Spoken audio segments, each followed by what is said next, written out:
The ballroom shimmered in champagne tones as chandeliers cast warm light across the elegant crowd gathered for VOWS's annual winter gala.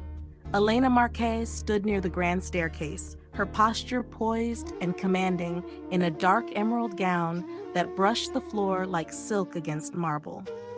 She was the kind of woman who made a room pause. Not because of extravagance, but because of presence. The founder and CEO of VOWS had curated every corner of that night. The music, the guest list, the future she was about to unveil. And yet, her husband was nowhere to be seen. Elena scanned the crowd with controlled ease. Her assistant, Joanne, hovered near the bar, eyes catching Elena's briefly. A subtle nod passed between them. They both knew Damien should have been at her side by now, charming investors, thanking staff, being the co-face of the brand he'd insisted on representing in public. Instead, his absence stretched like a cold draft through the warm celebration. Her speech was due in 15 minutes. She inhaled slowly, then turned to mingle. Every guest she greeted spoke with admiration, but behind smiles were murmurs she couldn't quite ignore. "I heard Damien's been working late with that new PR hire," one whispered too close to the floral centerpiece. "Lana Graves, right? She's got quite the reach." The words stuck like glass in her ribs, but Elena didn't flinch. She had heard the rumors, had seen the glances, but she was tired of guessing games. Damien had always been ambitious, sometimes more performative than productive, but she'd let him into VOWS's inner workings out of trust. Marriage, she believed, meant shared building, shared risks, shared glory. The crowd hushed slightly as the orchestra transitioned into a softer melody. Elena looked up to the mezzanine. There he was. Damien descended the stairs with the confidence of someone who knew eyes followed him. His tuxedo was flawless, his grin polished, and clinging to his arm like a hidden afterthought was Lana. She wore red, too red. Her eyes caught Elena's for a second before turning back to whisper something into Damien's ear. He laughed. Loudly. Elena stood still, her hands clasped neatly in front of her, hiding the tightness in her knuckles. Joanne stepped closer, her voice barely a whisper. "Do you want me to?" "No," Elena said calmly. "Let him come." But he didn't. Damien paraded through the room with Lana beside him, accepting congratulations for the campaign he had pitched, though Elena had rewritten half the strategy after his lackluster first draft. Staff offered him champagne. Lana basked in it like a crowned queen. When Elena finally took the stage to announce VOWS's expansion into the European market, she delivered each word with precision and clarity. Her voice didn't shake. She gave credit to teams, promised innovation, and smiled with power. The applause thundered. Cameras flashed. But the moment she stepped off stage, she saw Damien and Lana slip into a quieter corner of the ballroom. She followed slowly, unnoticed, half curious, half prepared, and there it was. Damien leaned close, lips near Lana's ear. Her hand trailed along his chest. He said something Elena couldn't hear, but the laughter that followed was familiar. The intimacy undeniable. The betrayal no longer silent. Elena turned around without a word. The applause still echoed in her ears as she walked past the gold-trimmed doors and into the cold December night. Her heels clicked against the pavement, steady and sharp. She didn't cry. She didn't curse. She only whispered herself, "Let him finish the performance." Because tomorrow, the curtain would fall. The next morning, the office felt colder than usual. The December sunlight barely filtered through the tall glass windows of VOWS headquarters. Elena stood in the executive conference room, her expression composed but distant, staring at the presentation slides as her team prepared for the final quarter meeting.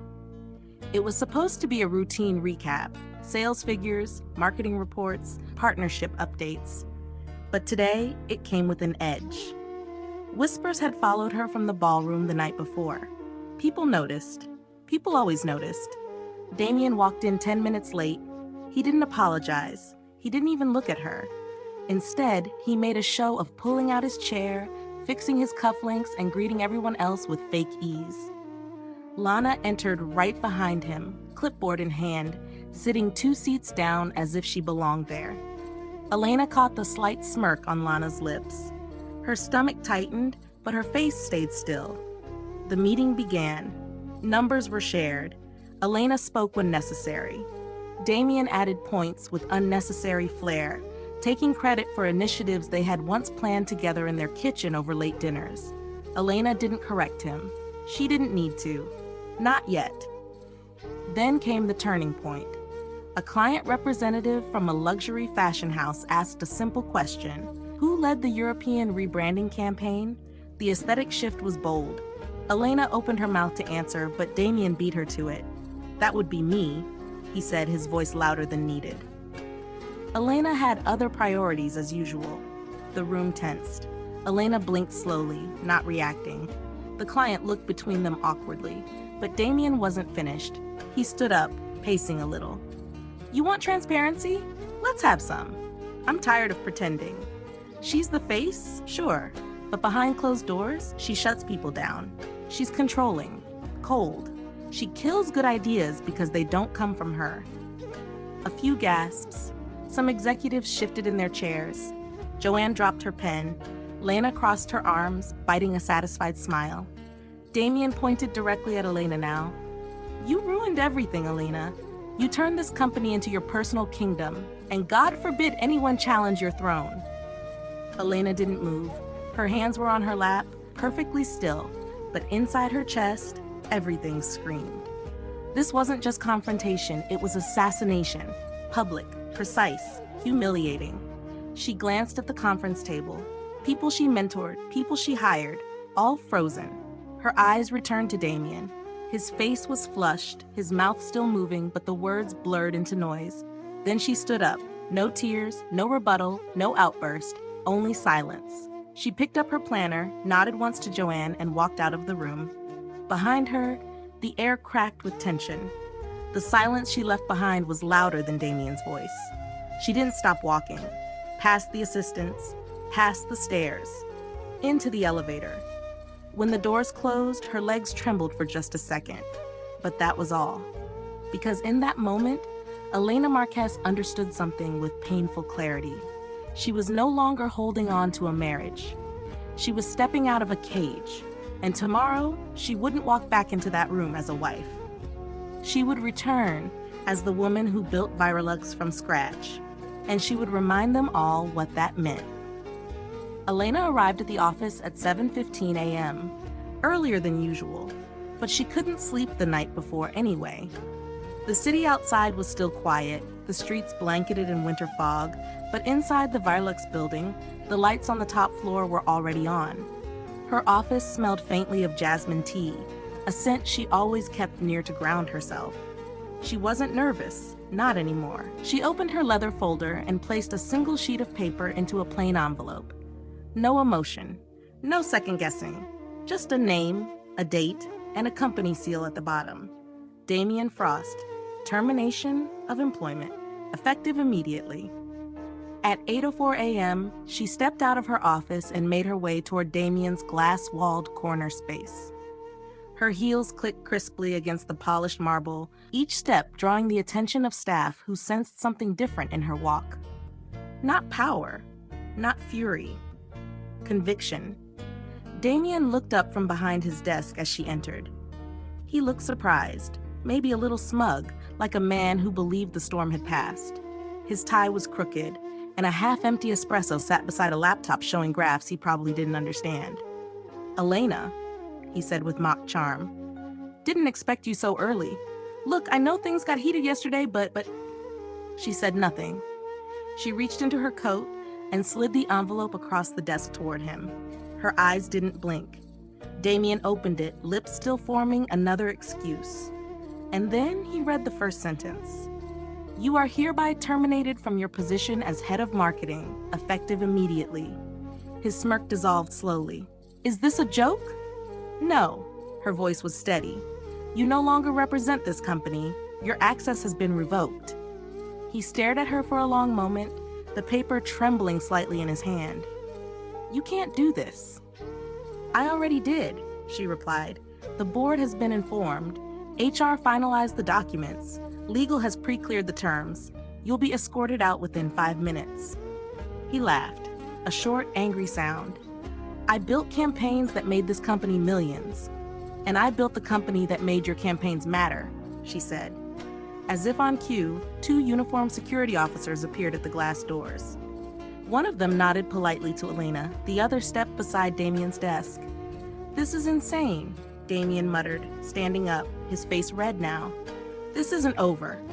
You're right, Elena said. It's not. Your severance has been frozen pending internal review of all expenditures from the last 6 months. His eyes widened. You're digging through my...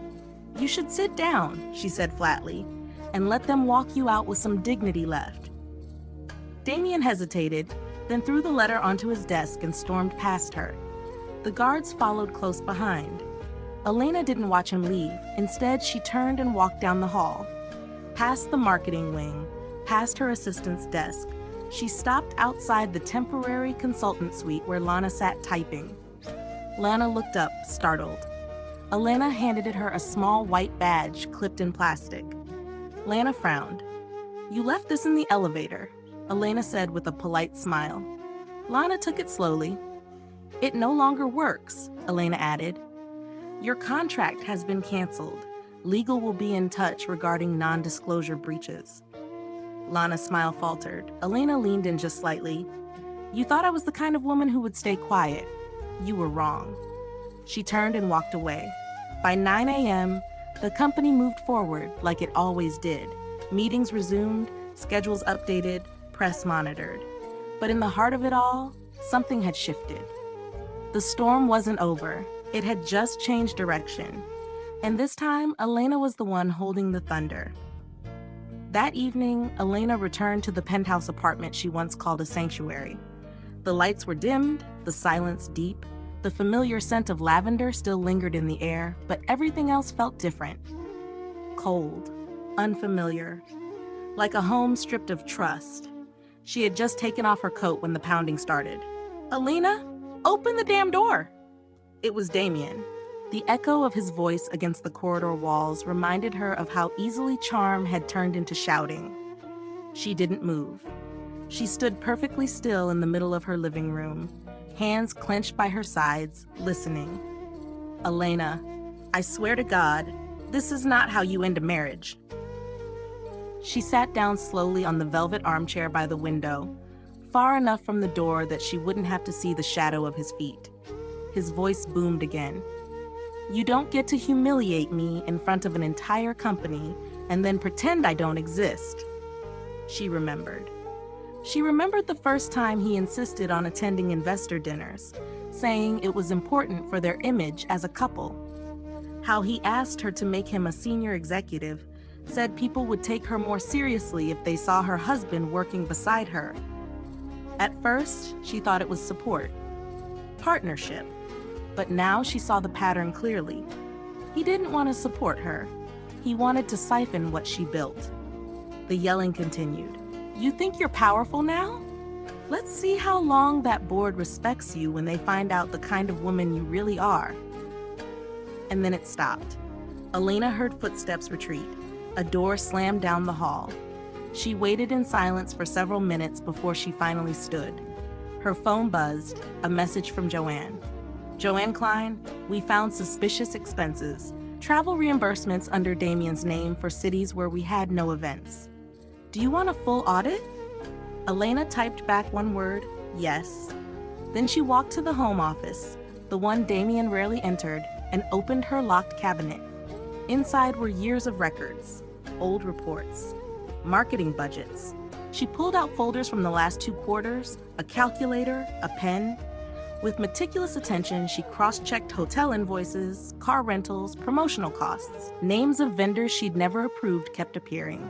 She stared at one line. Digital ad strategy, Lana Graves Consulting, $23,000. It was never approved, never discussed, just pushed through while she was on a business trip. Her chest tightened, not from surprise, but from confirmation. For months, he'd used her trust like a bank account, cashed in on her silence, masked theft with affection. And now that the account had run dry, he'd chosen violence, verbal, reputational, emotional. But Elena wasn't the same woman who had whispered forgiveness after each mistake. She wasn't the same woman who stayed up late fixing Damien's botched presentation so he could shine the next morning. That woman had died the day he humiliated her in front of strangers. This Elena was reborn through the fire of public disgrace, and she would make sure the world saw exactly who Damien Frost really was. Not a husband, not a partner, just another man who thought he could conquer a queen in her own kingdom. And like every fraud, he'd left behind a trail. And Elena? She was ready to follow it all the way to the end. The storm came fast, and it came dirty. 2 days after Damien's termination, a post began circulating on social media. Lana's face filled the frame, tearful, beautiful, convincing. She claimed to be the victim of a toxic workplace, of a vindictive female CEO who couldn't handle losing control of her husband or her company. The video went viral in under 6 hours. Within a day, media outlets ran with the headline, "Scorned CEO fires husband and mistress in 1 day. Is Virolux in trouble?" Anonymous sources, likely fed by Damien, confirmed friction within upper management. The word revenge appeared in nearly every article. Elena's photos were plastered online. Boardroom shots, gala speeches, cropped images designed to make her look cold, hard, even dangerous. By the end of the week, Virolux stock dipped 6%. Elena sat in her office, blinds drawn, her jaw locked tight as her phone buzzed relentlessly. Some calls were from the board, some from sponsors, a few from journalists she used to respect. Her inbox overflowed with questions, not about financials, not about innovation, but about personal drama. She didn't answer. Instead, she focused on silence, on strategy, and on Joanne. Joanne had been working through HR records, cross-checking everything from Lana's hiring paperwork to her contract signatures.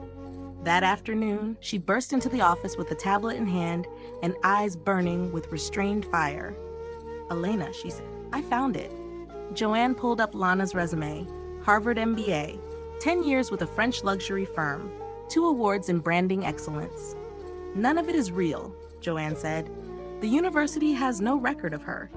The French firm doesn't exist. And look at this." She swiped to an email trace. It was subtle, clever, even, but buried in a forwarded campaign document was an address linked to Orvion Group, Virolux's closest competitor, a rival known for playing aggressively in the luxury market.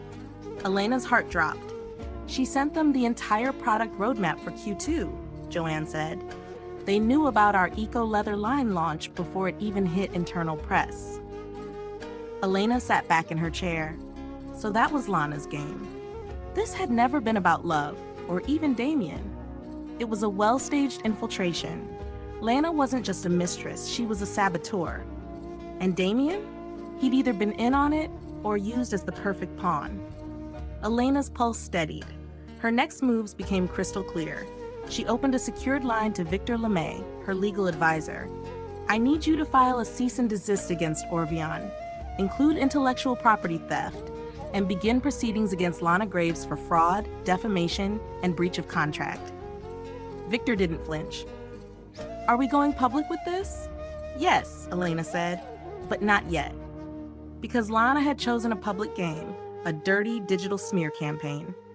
But Elena wouldn't respond with drama, she would respond with proof. She would respond with facts. And when she spoke, the world would listen. Not to gossip, but to a reckoning. Because this wasn't a woman unraveling. This was a CEO sharpening her sword. The press conference was held on a cold Tuesday morning inside Virelux's glass atrium, where sunlight poured in like gold and every detail had been curated with surgical precision. Rows of reporters waited, cameras mounted, pens ready to twist every word. Elena stood behind the sleek black podium, flanked by 2 screens and her legal advisor, Victor LeMay, sitting silently in the front row. She didn't wear black that day. She wore white, clean, sharp, unapologetic, the kind of white that demanded attention, not sympathy. "My name is Elena Marquez," she began, her voice clear and direct, "and I'm here not to defend gossip, but to defend the truth." She paused, letting the silence charge the air. Then she tapped the remote. On screen, Lana's resume appeared, followed by a series of red annotations: falsified education, fake references, phantom companies. Elena read each one aloud, methodically, professionally. Then came the email logs, data trails, a transfer of confidential strategy documents to Orvian Group. In short, Elena said, this was not a workplace dispute. It was premeditated infiltration, a business crime. Gasps rippled across the room.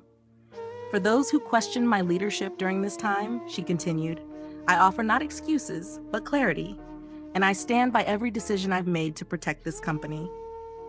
The second screen lit up with the official letter from Verelux's legal department, filed with the Business Oversight Commission, citing Lana Graves and Orvian Group for industrial espionage and fraudulent misrepresentation. By the time Elena stepped away from the podium, the room had turned. Questions still came, but the tone had shifted. She wasn't a woman scorned anymore. She was a CEO in full control of her narrative. That evening, multiple outlets issued retractions. News anchors praised her unshakable professionalism. Shareholders released a joint statement reaffirming their support. The board, once skeptical, sent her flowers and asked to meet over brunch. And Lana? Vanished. Her social media accounts deleted, her phone disconnected, no sightings, no statements, just silence. The world moved on. Verelux's stock bounced back in 3 days. Internally, Elena was celebrated. She was offered interviews, invitations, apologies. But when the cameras disappeared and the rooms emptied, something inside her still twisted. At night, she lay awake in the dark apartment, staring at the ceiling. Damien's words from the boardroom replayed in her mind like broken vinyl. Cold, controlling, you ruin everything. She told herself they weren't true, but a voice inside whispered, what if they were? She thought of how much of herself she had buried in Verelux. The skipped holidays, the lost weekends, the dinners she canceled, the late-night edits to Damien's proposals so he wouldn't embarrass himself. Had she really led with pride, or had she armored herself so deeply she'd stopped letting anyone in? She rose from bed at 2:41 a.m., barefoot, walking to the office corner where blueprints for their 10-year anniversary campaign lay scattered. Her empire was intact, her leadership restored. But her soul? It was bruised, and she didn't know yet how to heal it. Because public victory didn't erase private pain, and even after firing the traitors, exposing the lies, and winning back the company, she still had to face the mirror, alone, a soft rhythm that filled the quiet of a space too large for one. The fire in the corner hearth had burned low. Her phone had been on silent for hours. No more reporters, no more board members, no more damage control, just silence, unfiltered and heavy. She sat on the couch in her robe, legs tucked beneath her, staring blankly at a framed photo on the coffee table. It was from 3 years ago, she and Damien in Santorini, smiling, windswept, arms around each other like everything was whole. Her thumb brushed over his face. She had loved him. That was the part she couldn't shake. Not the betrayal, not the humiliation, but the love. The stupid, persistent love that had once made her believe he wanted to build something with her, not carve pieces off for himself. Her eyes welled. She had held herself together through everything. The boardroom, the lawsuits, the headlines. But in that room, wrapped in a blanket of silence and regret, she cracked. The sobs came hard, shuddering, pulled from someplace deep in her chest she hadn't touched in years. She cried for the woman who trusted too easily. For the moments she excused bad behavior as stress. For the way she allowed herself to shrink just to keep a man standing tall. When the tears slowed, she reached for her coat.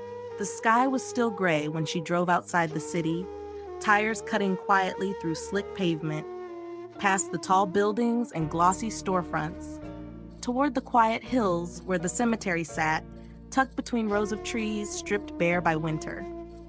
Her mother's grave was at the edge of the third path, no headstone too grand, just simple, clean, and elegant, like the woman had been in life.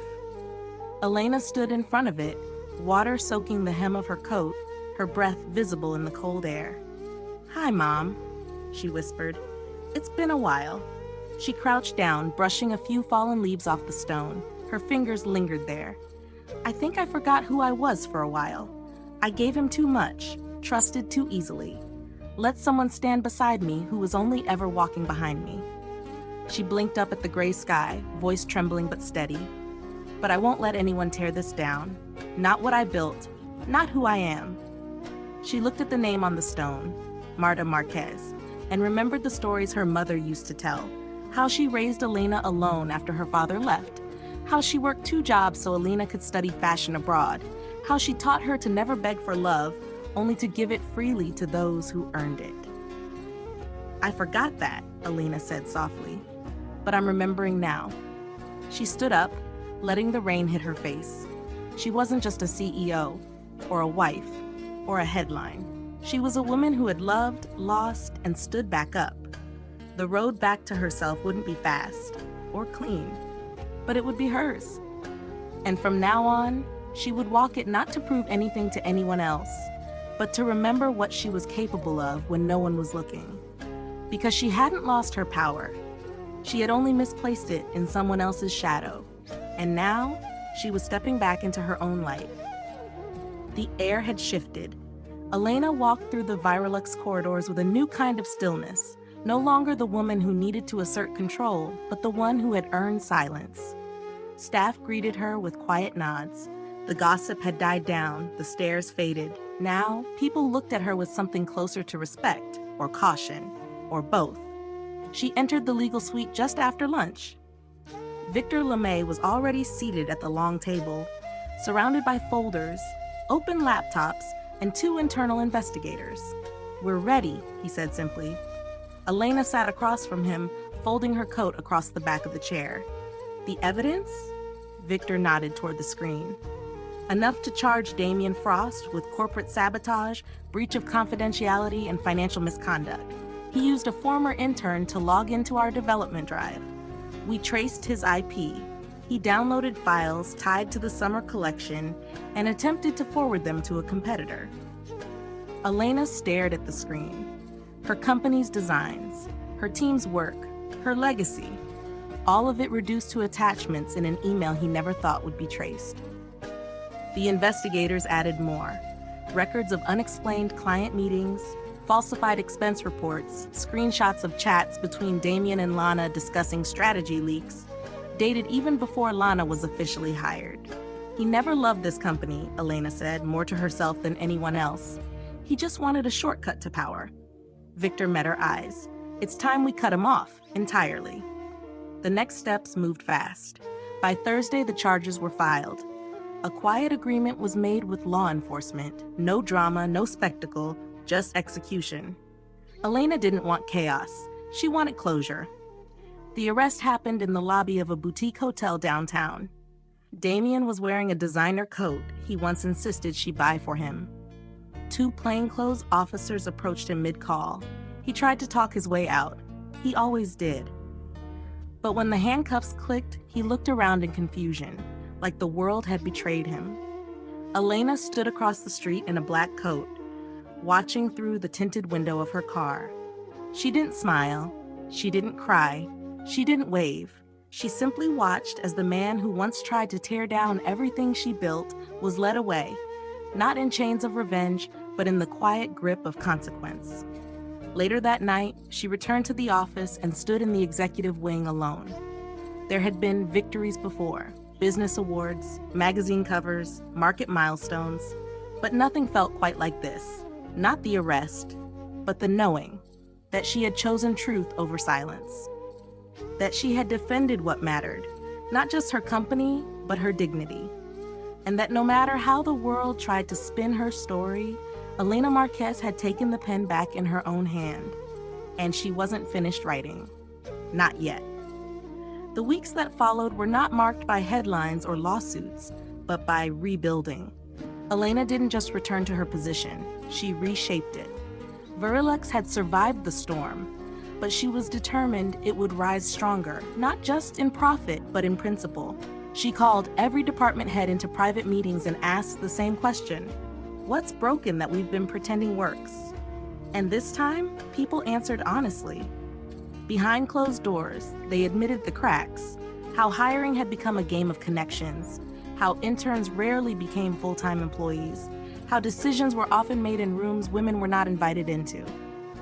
Elena didn't flinch. She listened. She took notes. And then she acted. She dissolved 2 senior positions that had become echo chambers for privilege. She promoted Nadine Cho, a brilliant strategist who had once been overlooked for being too quiet, to lead the new global direction team. She offered full-time contracts to 3 former interns, including one whose work had been plagiarized by Damien. She introduced a transparent promotion system tied to merit and accountability. But perhaps the most personal change was the creation of the VOWS Women's Mentorship Initiative, a program aimed at guiding young female professionals across fashion, marketing, and entrepreneurship. Elena personally reviewed every application. She even held one-on-one sessions with the first 10 selected mentees. The relaunch of VOWS was held on a cool spring morning beneath the glass roof of the main showroom. Media returned, but this time not for scandal, but celebration. The rebranding campaign was bold. A new slogan, Power Redefined. A new logo, a new leadership team. Elena stepped on stage wearing a structured navy suit, no embellishments, no distractions. She didn't carry notes. "I built this," she said to the audience of staff, journalists, and rising talents. "I protected it, and now I'll lead it with people who believe in more than power plays." A pause. Her eyes moved slowly across the room. This company is no longer about who talks the loudest in boardrooms or who charms their way into strategy meetings. It's about value, about vision, about integrity, the kind that doesn't crumble under pressure. The room erupted into applause. Elena smiled, but only briefly. This wasn't a moment for pride. It was a moment of clarity, because she knew that power wasn't about speaking over others or winning at all costs. It was about building something that could survive truth. That day, as she stood among her team, new and old, Elena realized she no longer felt like she was holding something together. For the first time in months, she felt like she was finally moving forward, on her own terms. The seasons turned quietly, as they always do. Spring melted into summer, and summer softened into the slow gold of early autumn. Life no longer moved in sharp edges for Elena. It moved in purpose. She spent her mornings walking instead of checking headlines, her evenings reading instead of responding to crises. The noise that had once surrounded her, scandals, whispers, betrayal, had faded into the background. Not because it never happened, but because it no longer owned her. VOWS was thriving. The mentorship program had grown rapidly. Other companies took notice. Elena was invited to speak on global panels. Students wrote her letters. Women in business named her as the reason they didn't quit. One afternoon in late September, a letter arrived in a pale cream envelope with no return address. Elena knew the handwriting immediately. She held it for a few seconds too long before placing it gently on the edge of her desk, unopened. She never read it.